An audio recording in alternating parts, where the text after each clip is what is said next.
Pessoal, tudo bem com vocês? Espero que estejam todos bem. E vamos começar então mais uma aula de Física C, aula 4, Espelhos Esféricos 2. Pessoal, é muito importante que vocês deem uma revisada antes na aula passada, para que vocês tenham já em mente aí, tá na ponta da língua, alguns conceitos que a gente vai precisar utilizar aqui, tá? Bora lá então.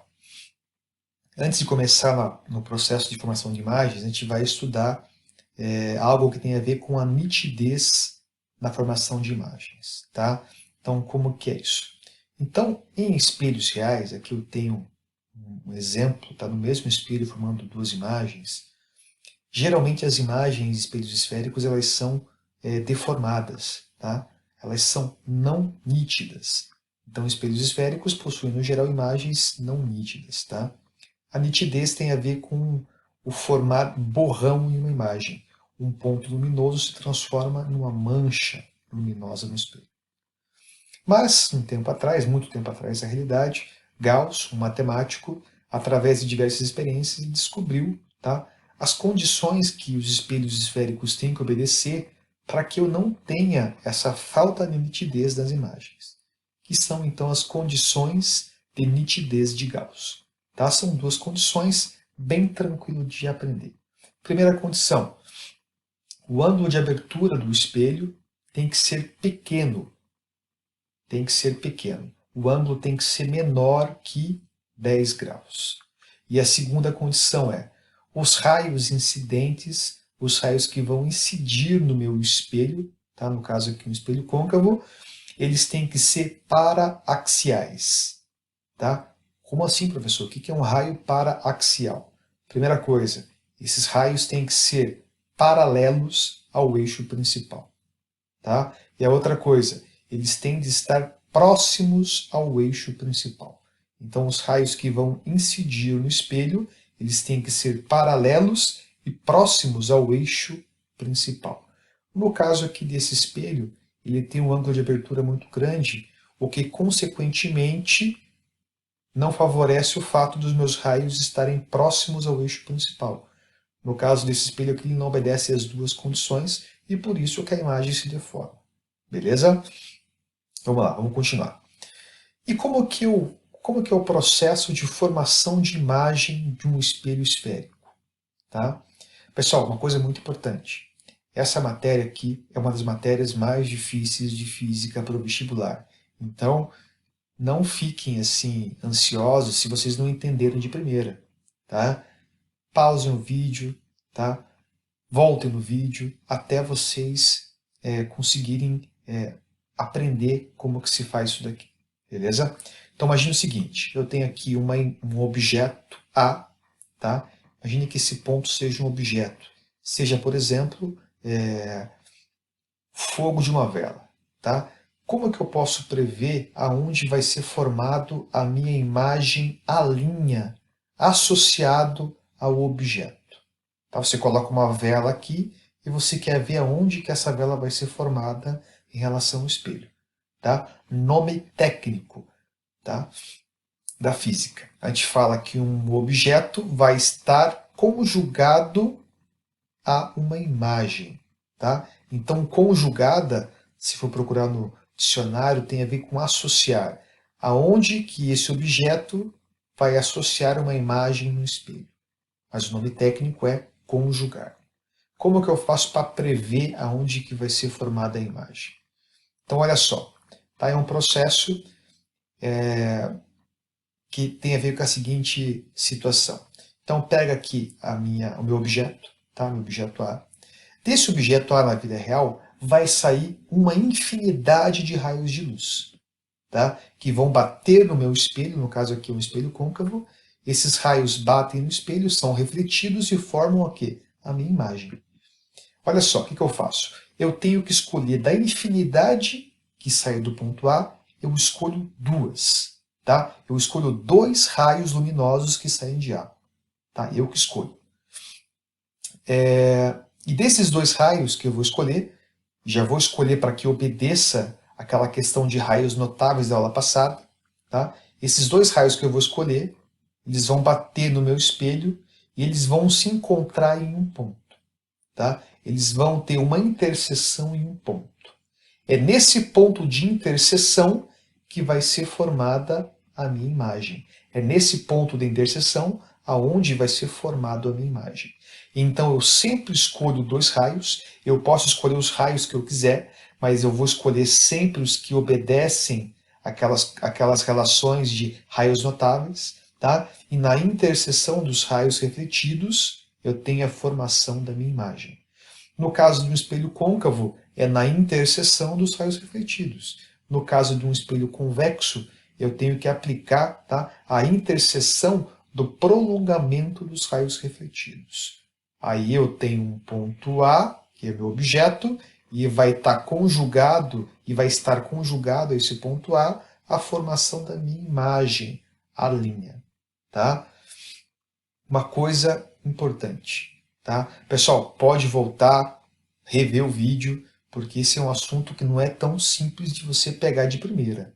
Tá? Não é fácil mesmo. Uma coisa importante que você já tem que ter em mente. Olha a diferença aqui. Ó. Uma coisa importante.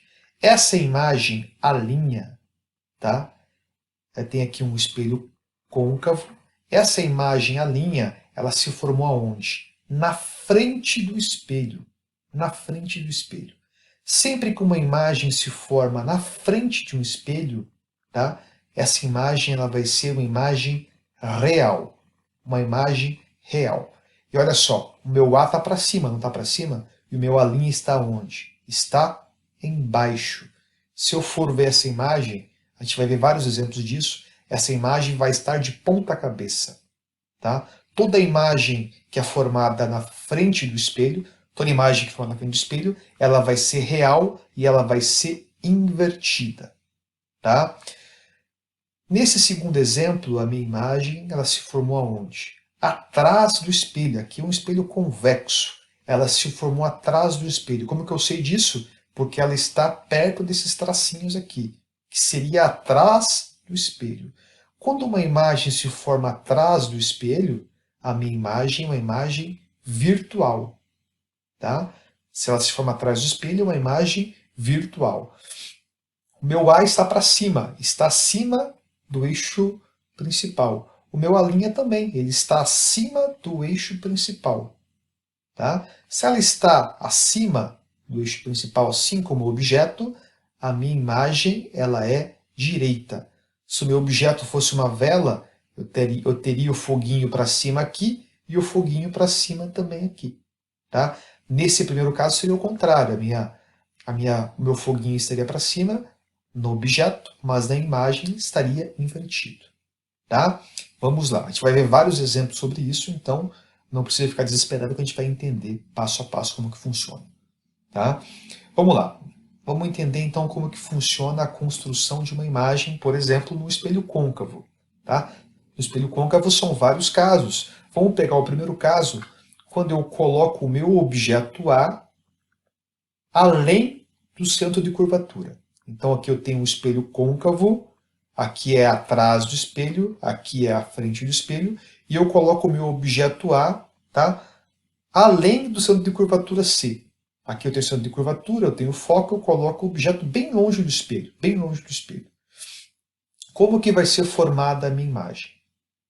Então aqui escolho dois raios notáveis que saem do objeto, tá? O primeiro raio notável ele vai vir paralelo ao eixo vertical. Se alguma coisa é paralela ao eixo vertical, bate no espelho e sai por onde? Sai pelo foco.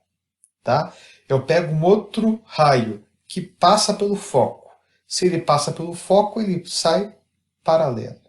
Quando eles têm essa interseção, eu tenho, no lugar onde eu tenho essa interseção, eu tenho a formação da minha imagem. Tá? O que a gente tem que lembrar disso? Olha aqui. O meu objeto é uma flecha, a flecha aponta para cima. Tá? A minha imagem ela se formou como uma flecha apontando para baixo. Opa, inverteu a imagem. Flecha para cima, flecha para baixo. Inverteu a imagem. E outra coisa importante, a imagem se formou aonde? Na frente do espelho. Se a imagem se forma na frente do espelho, ela é invertida, a minha imagem ela é real. Tá? A minha imagem ela é real invertida e é menor que o objeto. Beleza?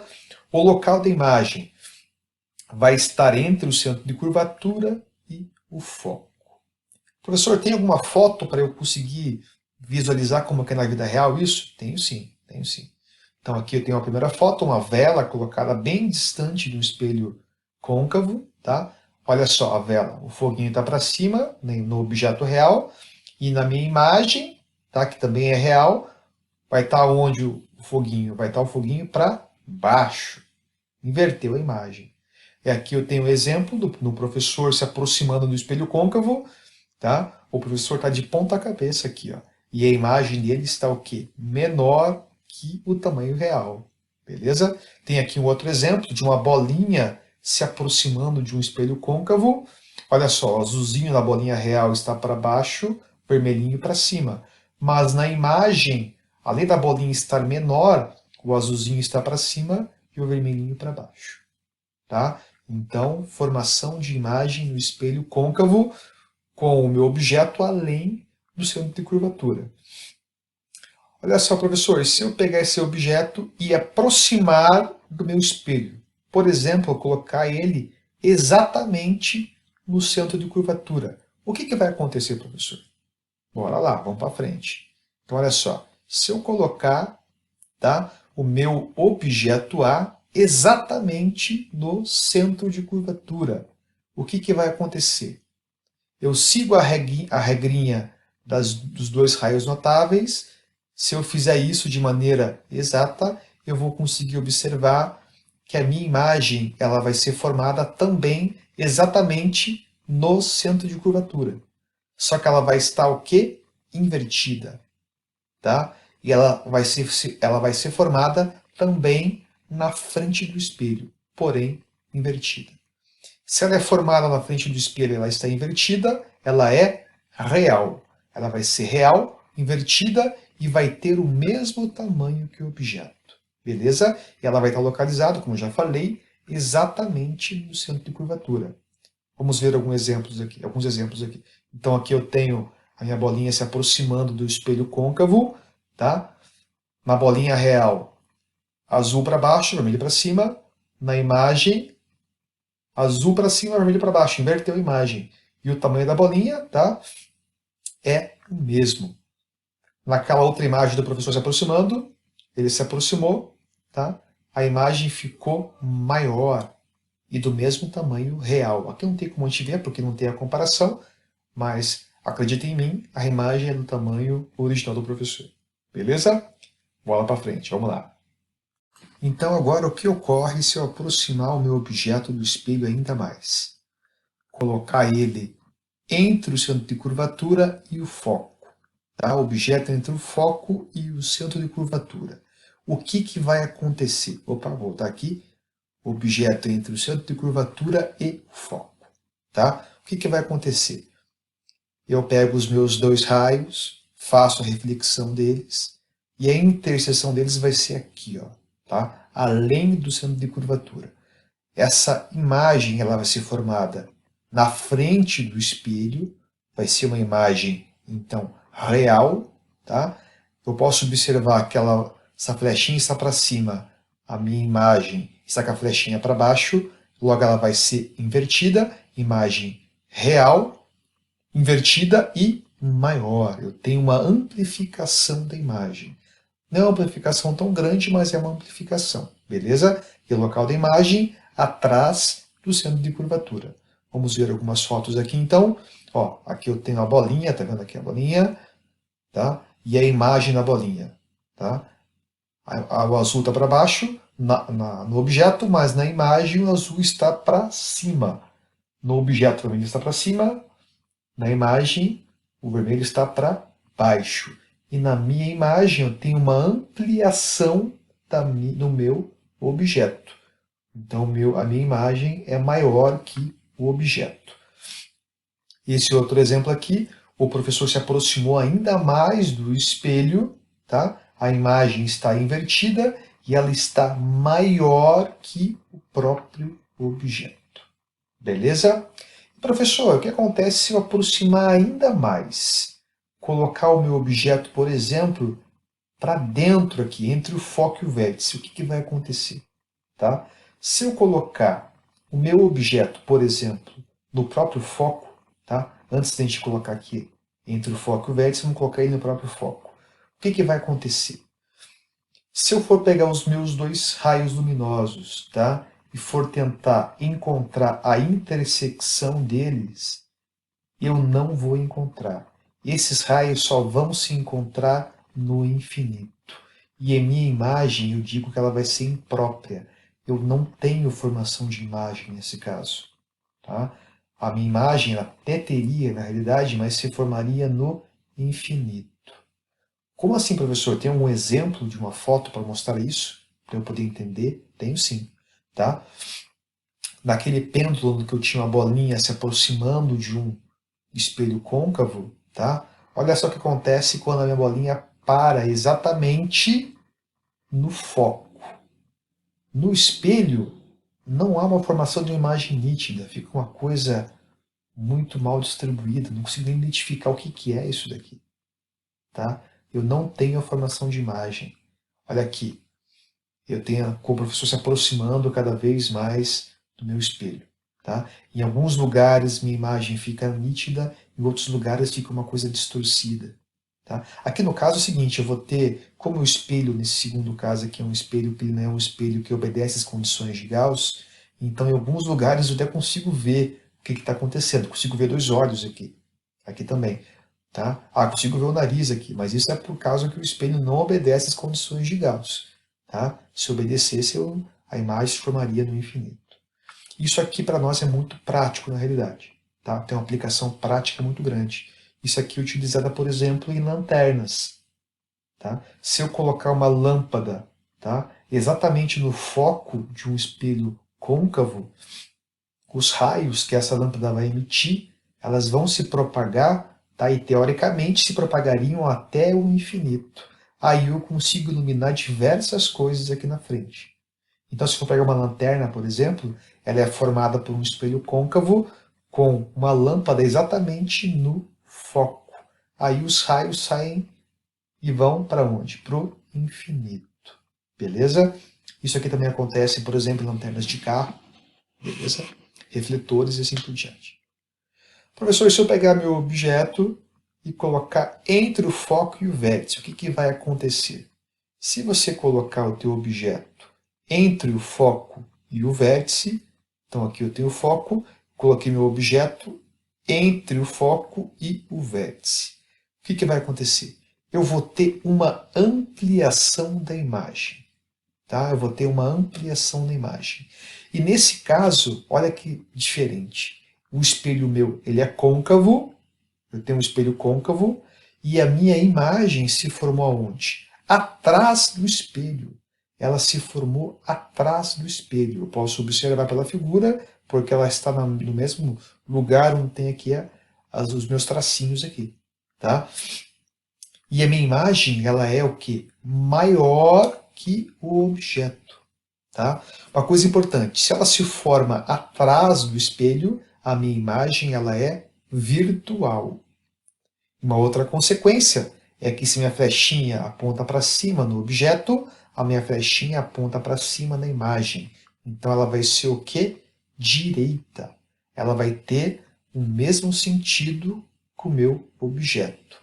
E ela se forma onde? Tá? Aqui no caso do espelho, atrás do vértice, atrás do espelho. Uma imagem virtual, direita e maior. Professor, isso aqui é utilizado em algum lugar?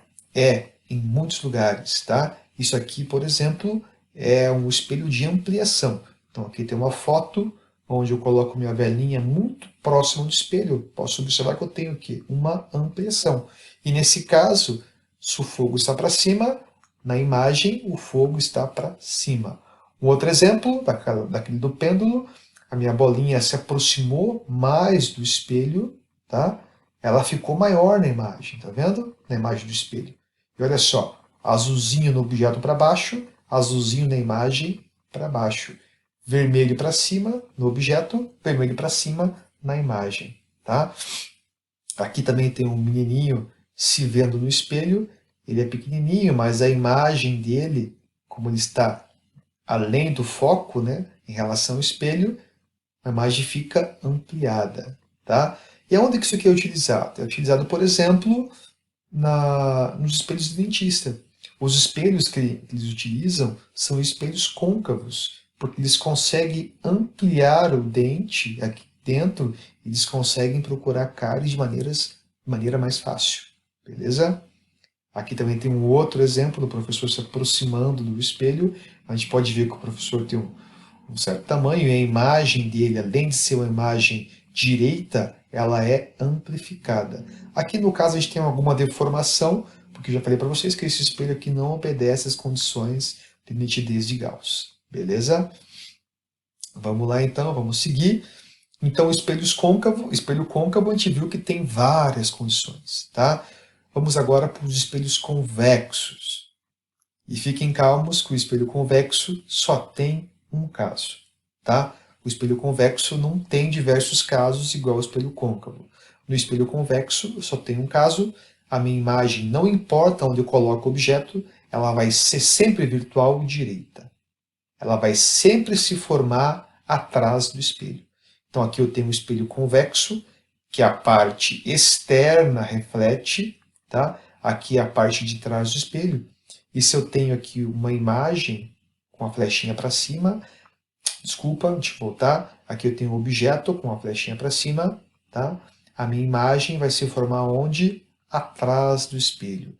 Ela vai ser, então, sempre virtual. E também a flechinha aponta para cima vai ser, então, direita, porque a flechinha aponta para cima da mesma maneira que no objeto, tá? Ela vai ser menor. Nos espelhos convexos, a imagem é menor, tá? O local da imagem, claro que depende aqui da onde eu coloco, mas sempre será atrás do espelho. Professor, e para que serve o espelho convexo, então? Então, aqui, ó, só para a gente ter um exemplo, coloco um objeto, a minha imagem ela vai ser menor que o objeto e vai ser direita, não inverte a imagem, tá? E aonde que eu utilizo isso? Para que serve isso? Tá? O espelho convexo ele diminui as coisas, porém ele aumenta o campo visual. Então, se eu tenho, por exemplo, se eu quero colocar um espelho num carro, tá? E eu quero aumentar o campo visual do motorista, mesmo que eu perca o tamanho, opa, eu utilizo então o quê? Um espelho convexo, tá? Aqui tem outro exemplo de um espelho convexo, ele diminui as coisas, porém ele amplia o campo visual. Pessoal, então, nossa aula 4 fica por aqui. Espero que vocês tenham entendido. Qualquer dúvida, chama lá no WhatsApp, tá? Pessoal, fiquem calmos, é uma matéria difícil mesmo, tá? Uma das matérias mais difíceis de física para o vestibular, tá? Mas é difícil para vocês e para todos os outros concorrentes, então se dediquem e bola para frente. Um abraço a todos.